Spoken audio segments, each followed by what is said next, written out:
دغه نوروز او د مهرجان په نوم باندې دغه د جاهلیت په دور کې کفارو دا ورځې د اختر په توګه لمانځل. کله چې رسول الله صلی الله علیه وسلم مدینه منورې ته هجرت وکړ، مدینه منورې ته راغی، ولیدل چې د دوه ورځو کې خلقو خوشحالي کوله، لوبې کول او خوشحالي ورځې په توګه د خلقو دا ورځې دغه کول.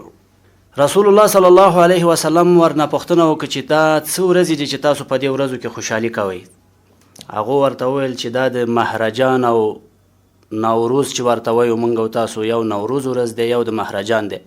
نوروز خو هغه ورځې ته ویل کېږي چې د حمل اولنۍ ورځ، د حمل میاشتې اولې ورځې ته نوروز ویل کېږي، او بل چې د مهرجان، د مهرجان هغه ورځ ته ویل کېږي د میزان اول ورځې ته دغه مهرجان ویل کېږي. دغه دوه ورځو کې به هغه جاهلیت په دور کې خلقو خوشحالي کول. رسول الله صلی الله علیه وسلم چې مدینې ته راغی، هم صحابه کرامو هم دغه خوشحالي کول او دا ولیدله چې رسول الله صلی الله علیه وسلم په مخ کې دغه خلقو دا خوشحالي کول. رسول الله صلی الله علیه وسلم ورته وفرمایل د دې ورځو په بدل کې تاسو ته الله رب العالمین دا دوه نورې ورځې تاسو دپاره خوشحالۍ ورځې ټاکلي دي، او الله رب العالمین د دوی په بدل کې تاسو ته دا دوه نورې ورځې درکړل.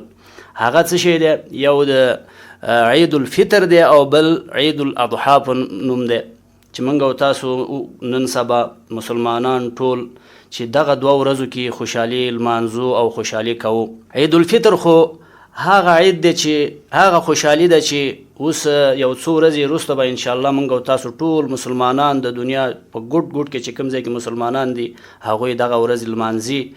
او بیا عید الاضحی د اختر، لوی اختر خوشحالي ده، هغه به بیا انشاءالله موږ او تاسو لمانځو. دغه مهرجان او دغه نوروز په مقابل کې دین اسلام او موږ ته دغه دوه ورځې ښودلې دي چې تاسو به په دې دوه ورځو کې به خوشحالي کوئ او هغه ورځو کې به خوشحالي نه کوئ.